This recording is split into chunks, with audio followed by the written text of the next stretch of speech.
চোৱা ধূলি অৰিবাতে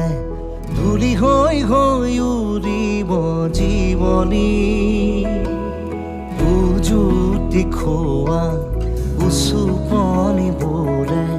ছবি হৈ হৈ কবহি কাহিনী সময়ৰে সুতি সুততে সুহুৰি সুৰুঙাৰে সৰকি সুঁৱৰি উভতি চোৱা ধূলি অৰিবাতে ধূলি হৈ হৈ